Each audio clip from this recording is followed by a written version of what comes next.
Hello, and thanks for visiting Secrets and Shadows. Please comment on where you are listening from and share any ideas you may have for upcoming episodes. Also, please like and subscribe. It would be greatly appreciated.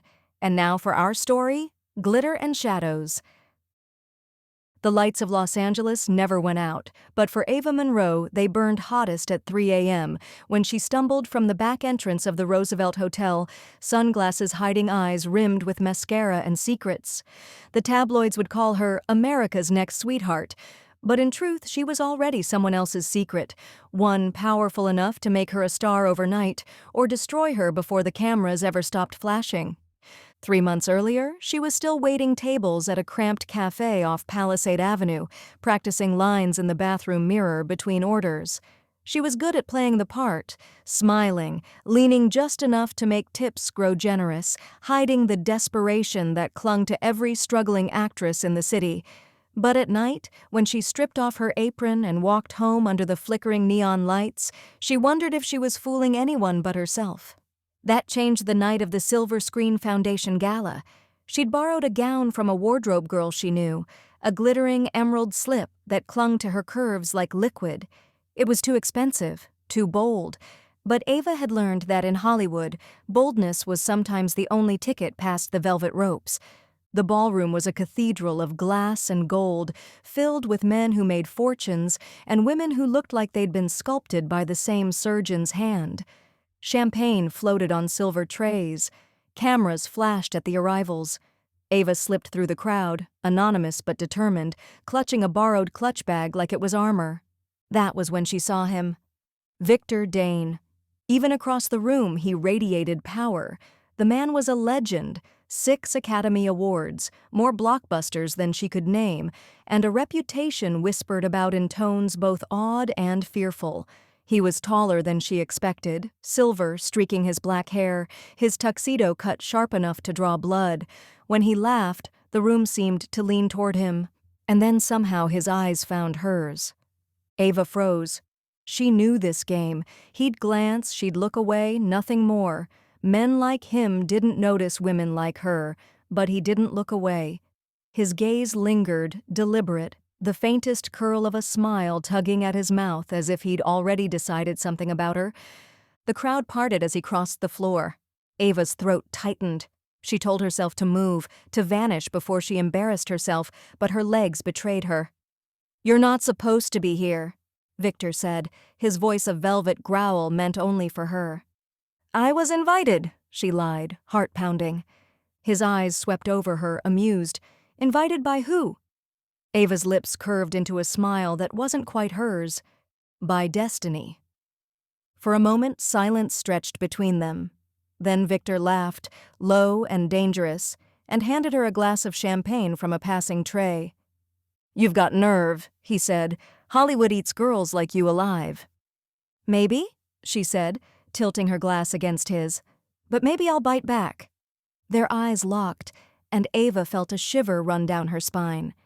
She had no idea then what she was getting herself into, only that for the first time since she stepped off the bus into Los Angeles, someone important had truly seen her. And behind Victor, half in shadow, stood a woman who had been watching the entire exchange.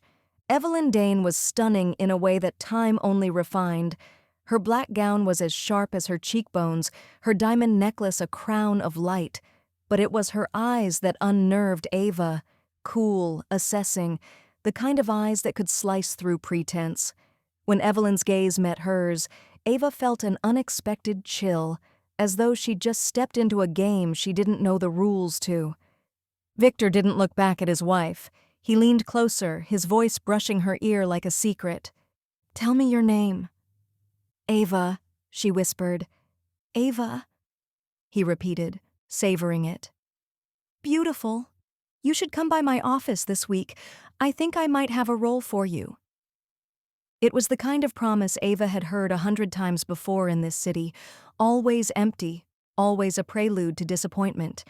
But when Victor Dane said it, the words carried weight. A door had opened, a trap had been sprung, and Ava, breathless, already wanted to step inside. 3 days later, Ava sat in the back of a black town car, twisting the strap of her clutch until the leather dug into her palm. The driver hadn't spoken since she climbed in, just nodded at her name and pulled away from the curb. Through the tinted window, Los Angeles blurred into night. Neon signs, palm trees swaying in smog-stained air, the city alive with 1,000 other dreams. But none of those dreams were hers. Hers waited in Bel Air, behind iron gates taller than anything she'd ever stood beneath. The mansion was a fortress of glass and steel, sprawling across the hillside like a monument to wealth. White lights glowed along the driveway, guiding the car up toward the house. When the driver opened her door, Ava's breath caught in her throat. The city stretched out below in glittering silence, every light a star, every star a witness. Victor was waiting for her at the entrance. He wasn't in a tuxedo this time, but in a black shirt unbuttoned at the throat, sleeves rolled to his forearms. Casual, but calculated. A man at ease in his kingdom. "You came," he said as though he'd never doubted it. "You invited me," Ava replied, though her voice came out thinner than she intended. Inside, the mansion smelled faintly of leather and smoke, the kind of scent that clung to expensive rooms. Art lined the walls, abstract, bold, the kind of pieces critics raved about but Ava couldn't name. A grand piano gleamed in the corner, untouched. "Drink?" he asked, already pouring 2 glasses of deep red wine. She nodded, taking the glass with hands that trembled only slightly. He watched her closely, eyes sharp, as if cataloging her every weakness. "So," he said, circling her like a director inspecting his actress, "you want to be a star." "I want to be good," Ava said, surprising herself with the honesty. "The rest, maybe it follows." Victor's mouth curved. Most girls would have said famous. "You're different." Different? She wanted to believe that. He stepped closer, his cologne heavy, expensive. "But you understand, don't you? Hollywood isn't fair. Talent doesn't matter without someone willing to take a risk on you." Her pulse quickened. "And you'd take that risk?" His hand brushed her cheek, fingers lingering at her jaw.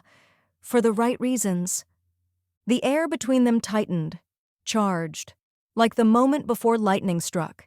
Ava knew she should step back, draw a line, remind herself this was dangerous. But instead she leaned into his touch. The kiss was inevitable, fierce, claiming. His hands slid to her waist, pulling her against him as though she already belonged here, in his orbit, in his possession. Later, Ava would struggle to recall how the rest unfolded. Only fragments remained. His lips tracing the line of her throat, her gown pooling on the polished floor, the city lights bleeding into the room as their bodies tangled against silk sheets. It was reckless. It was intoxicating. It was everything she'd been warned about and everything she secretly wanted. After, lying against him, the room spinning with wine and adrenaline, Victor whispered into her hair, "I can make you unforgettable, Ava. I can make sure they'll never stop saying your name." And though a sliver of fear twisted in her chest, she closed her eyes and let herself believe him. The call came a week later. Ava was back at the cafe, balancing a tray of lattes, when her cracked phone lit up with an unknown number. She ducked behind the counter, half expecting another debt collector or a rejection call from yet another audition. Instead, a smooth voice said, "Miss Monroe? This is Daniel Keats. I'm casting director for Victor Dane's new project." Her knees nearly buckled. 2 days later, Ava stood in front of a camera in a sleek studio, script trembling in her hands. But this time, the room wasn't full of bored assistants or distracted producers scrolling their phones. This time, Victor himself sat in the back, watching her like she was the only person alive. She read her lines, her voice strong, her heart pounding. When it was over, silence stretched across the room. Then Victor rose, slow and deliberate, and said one word. "Perfect." By the end of the week, Ava Monroe was cast as the lead in The Glass Garden, a film already predicted to dominate award season. The rise was meteoric. Her face appeared on billboards along Sunset. Magazines called her the breakout star of the year. Talk shows begged for interviews. Everywhere she went, people knew her name. The girl who once slipped unnoticed through crowded bars now had paparazzi blinding her with flashbulbs, and every success, every headline carried Victor's invisible signature. At night, she returned to his mansion, his arms, his promises. Their affair was a secret, but a dangerous one. He became more possessive, more insistent. "You belong to me," he would whisper against her skin, his hands gripping her as though daring her to disagree. Sometimes Ava told herself she was in control, that she was simply playing the part of ingénue, using him as much as he used her. But there were moments, when he kissed her with that ruthless hunger, when his eyes glinted with something darker, that she felt less like a rising star and more like prey caught in a gilded trap. One night, after a premiere party, Victor pulled her into a shadowed corner of his study. The scent of cigars and whiskey clung to the air. His tuxedo jacket was already discarded, his bow tie undone. "You dazzled them," he said, pressing her against the polished desk. "You're mine, Ava. Do you understand that?" His mouth crushed hers before she could answer. Desire and fear tangled inside her as his hands roamed, as she lost herself again in the heat of him, knowing each time she surrendered, the bond tightened. And yet, over his shoulder on the mantel, a framed photograph of Evelyn Dane watched her. Evelyn's smile was poised, her eyes sharp, and for the first time, Ava wondered if the wife wasn't the enemy after all, if she was the only one who truly understood the bargain Ava had made. The first whispers came in ink. A glossy tabloid, Starcene Weekly, hit the stands with Ava's face splashed across the cover. "Who is Victor Dane's new muse?" Inside, grainy paparazzi shots of her slipping out of Victor's car after a late-night meeting, her hair loose, her smile too telling. The article was full of speculation about the mysterious young actress, about her meteoric rise, about how she'd caught the eye of Hollywood's most powerful man. Victor laughed when she showed him. "They're parasites, Ava," he said, pouring her wine in his penthouse suite. "Ignore them." But she couldn't. The words clung like smoke. Muse, mistress. Nobody said the word out loud, but it hovered, just out of reach, in every photograph, every smirk from a fellow actress, every sidelong glance on a red carpet. The pressure built when she attended the Glass Garden Charity Gala. Cameras flashed, pearls glittered, and champagne flowed like water. Ava wore a silk gown the color of midnight, Victor's hand firm on the small of her back, as though he were presenting her to the world. That was when Evelyn approached. She moved like a shadow across marble, her black dress rippling, diamonds sparking at her throat. People parted for her without a word. When she reached Ava, she smiled, cool, perfect, the smile of a woman who'd practiced in mirrors until it became a weapon. "Ava Monroe," Evelyn said, her voice like chilled champagne. "I've heard so much about you." Ava's mouth went dry. She forced a polite smile. "Mrs. Dane, it's an honor." Evelyn's gaze swept over her, sharp and measuring. "You're very beautiful. Victor does have an eye for beauty." Ava flushed, caught between shame and defiance. She opened her mouth, but Evelyn leaned in closer, her perfume heady and expensive. "Be careful, darling," she whispered, her words slicing through the din of music and laughter. "Victor devours women like you. He builds them up, burns them out, and moves on to the next bright flame. I'd hate to see you extinguished so quickly." The words chilled Ava more than any tabloid headline. When Evelyn pulled back, her smile was intact, her glass raised in a mock toast. Then she turned, gliding away as though nothing had happened. Victor returned moments later, oblivious, his hand tightening possessively around Ava's waist. "What did she say to you?" "Nothing," Ava lied. "Just congratulations on the film." But inside, Evelyn's warning echoed, louder than the applause, louder than the cameras, louder even than Victor's smooth reassurances. That night, alone in her apartment, Ava scrolled through her mentions online. Hundreds of strangers weighed in on her life.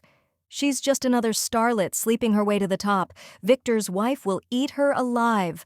Mark my words, this one won't last." Ava shut the screen off, her pulse racing. She told herself Evelyn was just bitter, jealous, desperate to cling to the scraps of her husband's attention.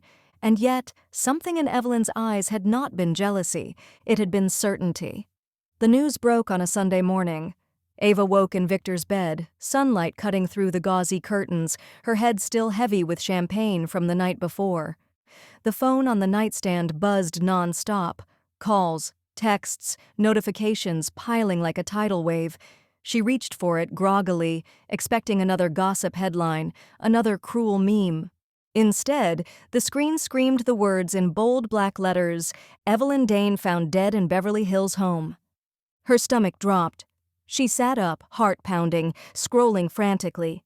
Authorities report Evelyn Dane, wife of producer Victor Dane, was discovered late last night at the couple's hillside residence. Preliminary findings suggest a fall down the staircase. Police have not confirmed foul play. Ava's breath came shallow, ragged. She looked at Victor beside her, still asleep, one arm thrown across the sheets. For a long moment she just stared, the words from the article circling in her head. Found dead. Last night. Fall down the staircase. She remembered Evelyn's eyes at the gala, the warning in her voice. He devours women like you. Her hand shook as she set the phone down. Victor stirred awake, blinking at her. What's wrong? She couldn't speak. She just handed him the phone. His face hardened as he read. No shock, no disbelief. Just a long, measured silence before he exhaled and said, almost too calmly, "So it's happened." Ava's throat tightened. "Victor, what do you mean it's happened?" He glanced at her, his expression unreadable. Then, as though switching masks, he pulled her into his arms. "I mean she's gone, Ava, and they'll come for me. But you have to trust me." The rest of the day blurred. Reporters swarmed the gates of the mansion, their cameras flashing like lightning. News vans idled in the street, voices shouting questions through bullhorns. Victor's publicist arrived, crisp and cold, instructing Ava to stay out of sight. "Under no circumstances do you speak to the press," the woman snapped. "If anyone asks, you weren't here." "But I was here," Ava whispered, panic rising. Victor placed a hand on her knee, firm, silencing. "You weren't. Do you understand? For both our sakes." Detectives came that afternoon, 2 men in dark suits, polite but piercing. They asked where Victor had been the night before. He answered smoothly, rehearsed, his alibi airtight. Dinner with studio executives, late-night calls, home by midnight. And then their eyes turned to Ava. "And you, Miss Monroe? Were you with Mr. Dane last night?" Her mouth went dry. She could feel Victor's gaze on her, heavy as a blade. She forced a smile. "No, I wasn't." The detectives exchanged a look. One jotted something in his notebook. Then they left, their words echoing in her head. "We'll be in touch." That night, Ava lay awake in Victor's bed, staring at the ceiling, Evelyn's ghost heavy in the room. She tried to tell herself it was an accident, that Evelyn had slipped, had fallen, had died tragically but naturally. But when Victor finally came to bed, sliding in beside her, kissing her shoulder with slow, deliberate tenderness, she couldn't stop the thought whispering through her mind. What if he'd made it happen? And worse, what if she was next? The villa in Malibu was meant to be a sanctuary.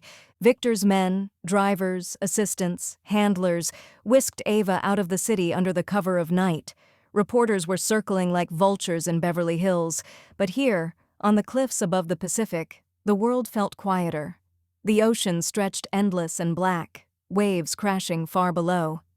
"Stay here for a while," Victor said, unlocking the glass doors to the villa. "It's safer. You don't need the attention right now." Safer, the word clung to her. From who? The press? The police? Or from the truth itself? Inside, the villa was all sleek lines and wide windows. The air smelled faintly of cedar and salt. Ava tried to breathe it in, to convince herself this was a retreat, a hideout for lovers. But she couldn't shake the sense that she wasn't being hidden with Victor. She was being hidden by him. That night, he poured wine, pulling her onto the leather couch. His hand rested on her thigh, warm, steady, possessive. "They're going to spin stories," he said, his voice low. "They always do. They'll point fingers, dig up lies. But you and I, we know the truth." Ava's mouth went dry. "Do we?" He leaned closer, his lips brushing her ear. "You're mine, Ava. That's the truth." The words sent a shiver through her, desire tangled with dread, leaving her helpless as he kissed her, slow and deliberate, as though claiming her piece by piece. She told herself to pull away, to resist, but when his mouth found hers again, she surrendered. Their bodies collided with urgency, clothes cast aside, the couch giving way to the floor as they burned against each other. He moved with a hunger that was equal parts passion and possession, whispering her name like a vow, like a threat. Later, tangled in sheets on the villa bed, Ava lay awake while Victor slept beside her. His breathing was steady, untroubled, but her own heart refused to calm. Because while he slept, she'd heard it again. The late-night phone calls. She had woken to the sound of his voice in the next room, sharp and controlled, words clipped but unmistakable, loose ends, narrative, alibi. When she stirred, he'd noticed, returning to bed with a soft kiss, murmuring, "Go back to sleep, darling." But the words replayed in her head, circling like sharks. Loose ends, narrative, alibi, and the realization sank into her chest like a stone. Victor Dane wasn't mourning his wife. He was managing a story. By the third day at the villa, Ava's nerves were unraveling. The place was too quiet. No traffic, no neighbors, just the ocean's endless roar against the cliffs. At night, she swore she heard footsteps outside the glass walls, but when she checked, there was nothing, only shadows shifting with the tide. Victor came and went on his own schedule, leaving her alone for hours. When he returned, he was always in control. Dinners brought by assistants, wine poured into her glass, a hand on her thigh that reminded her whose world she now lived in. But the more time passed, the more she realized she wasn't his guest. She was his prisoner. One morning, she woke to find an envelope slid under the villa door. Inside were glossy photographs, paparazzi-style shots of her car parked near Evelyn Dane's mansion on the night of Evelyn's death. Ava's chest constricted. It was impossible. She hadn't been there. She'd been with Victor. She stormed into his study, clutching the photos. "What is this?" Victor looked up from his laptop, unbothered. "Trash. Don't let it get in your head." "They're saying I was at her house. These are fake." He stood, calm as always, taking the photos from her hand and tossing them into the fireplace, the edges curled, blackened. "The world believes what I tell them to believe, and I'll make sure they don't believe this." But Ava wasn't reassured. She felt the ground tilting beneath her. "Victor," she whispered, "what if they think I had something to do with it?" His eyes fixed on hers, dark, unreadable. "Then you'll let me protect you. But remember, if you panic, if you make mistakes, you'll drag us both down, and I can't let that happen." The words chilled her. Protect, control, threat. They all sounded the same in his mouth. That night, she called her old friend Marcy, the only person in LA she still trusted. Whispering from the villa balcony, Ava confessed everything. The affair, the death, the photos. Marcy's sharp intake of breath crackled through the line. "Ava, don't you see? You're the perfect scapegoat, beautiful young mistress, jealous of the wife. Everyone will believe it. And Victor, he'll walk free." Ava's knees went weak. No, he wouldn't. He wouldn't let that happen. But even as she said it, she remembered Evelyn's cold smile at the gala, the way Victor's eyes had hardened when the detectives asked about her, the way he'd murmured loose ends. And for the first time, Ava wondered if she wasn't his lover at all. She was his alibi. The villa had begun to feel like a gilded cage. Every morning, Victor left for meetings in the city, instructing her to stay put. His tone was gentle, but the command was iron underneath. "The press is circling, the police are watching. If you move, you'll make yourself a target," he warned. But Ava couldn't sit idle anymore. The photographs haunted her. The detective's questions replayed in her head. and Evelyn's voice, whispering across the gala ballroom, had lodged like a splinter in her chest. "He devours women like you." So one night, after Victor's breathing grew steady in sleep, Ava slipped from the bed. She padded barefoot into his study, the glow of the city beyond the glass walls casting long shadows. She opened his laptop. No password, too arrogant to think she'd dare look. Her hands trembled as she clicked through folders, contracts, financial records, emails. Most looked ordinary until she found a chain marked PR strategy, Evelyn. Her blood ran cold. The emails weren't grief, weren't condolences. They were directives, talking points, lawyers and publicists trading language to shape the narrative. Words like tragic accident, sympathetic widower, fresh start. And there, buried deep in the thread, her own name appeared. If necessary, shift media attention to Monroe. Frame as unstable obsession, public love's fallen starlet trope. Ava's vision blurred. She snapped the laptop shut, heart hammering. He was preparing her fall. He'd mapped it out before Evelyn's body was even cold. Behind her, floorboards creaked. "Ava!" She spun, the laptop nearly tumbling from her hands. Victor stood in the doorway, shirt unbuttoned, eyes glinting in the dim light. "What are you doing?" His voice was low, dangerous. Her lips parted, but no words came. She felt caught, exposed, like a child with her hand in the fire. Victor stepped closer, slow, measured, until he stood inches from her. His hand slid along her jaw, tender, possessive. "You don't trust me," he murmured. "That's a problem." His thumb brushed her lower lip. The gesture was intimate, but it felt like a warning. Ava forced a smile, her voice trembling. I was just looking for music. Couldn't sleep." For a long, suffocating moment, he studied her. Then he smiled faintly, kissed her forehead, and whispered, "Go back to bed, darling. Tomorrow's a big day." She obeyed, her body moving on autopilot, but inside her mind was screaming. He knew, he had to know, and if she didn't act soon, she wouldn't just be his alibi, she'd be his next victim. Ava lay on the villa balcony that night, the Pacific waves crashing far below, glowing in moonlight. Her mind raced, turning over every piece of information she'd found, the emails, the photos, the way Victor had orchestrated the narrative before Evelyn's death. She couldn't run yet, not openly. Victor's men, his influence, the press, they would catch her in an instant. But she could play him. She could seduce, distract, and outmaneuver him. When Victor returned, he found her waiting, glass of wine in hand, dressed in a silk gown that clung to her curves. The night had been carefully rehearsed in her mind. His confidence, his arrogance, his belief that she was entirely in his control. "You've been quiet," he said, stepping onto the balcony. His hand slid around her waist, drawing her close. "I was thinking," she murmured, letting her voice drop to a sultry whisper, "about us, about how much we mean to each other."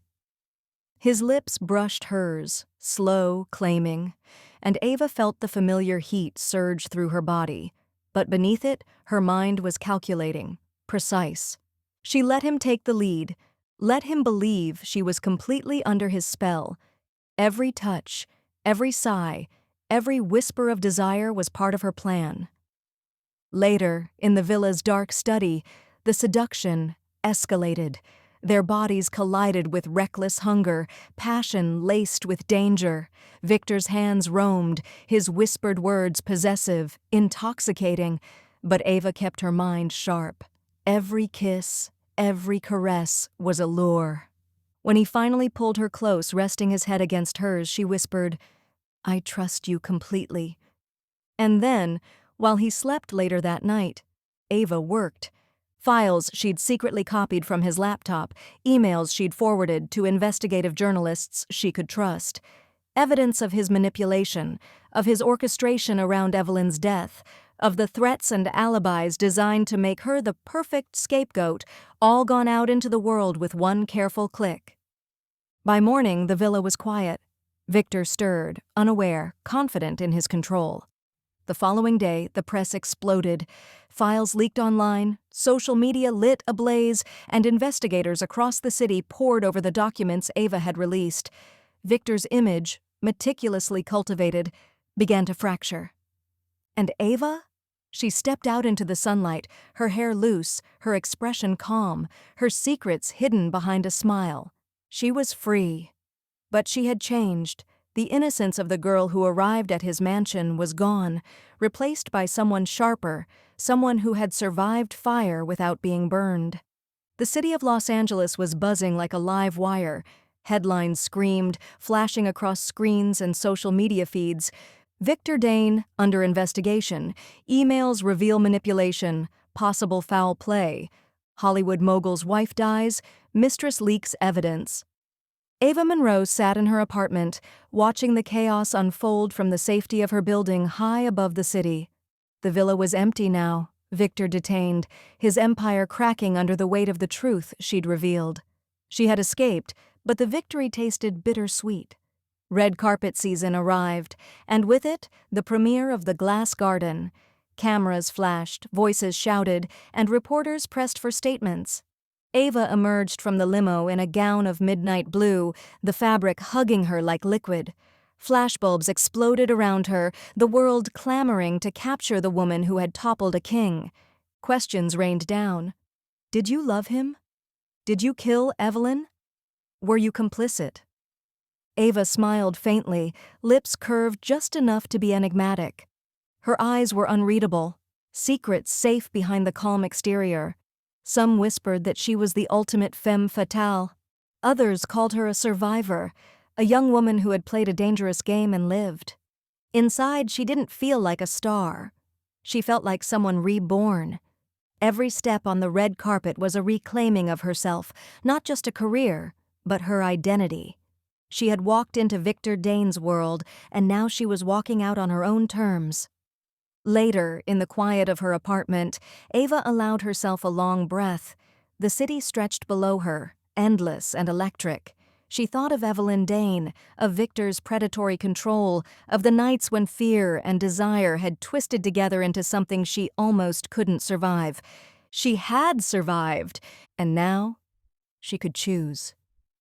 Ava poured herself a glass of wine and lifted it to the city lights, to the life she had reclaimed, to the power of truth, and to the intoxicating freedom of knowing that she was no one's pawn.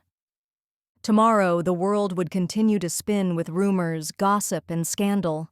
But tonight, she was untouchable. And for the first time, she smiled. Not for anyone else, not for the cameras, not for Victor Dane, but for herself. Ava Monroe, starlet, survivor, and architect of her own destiny, had finally become the woman she had always wanted to be.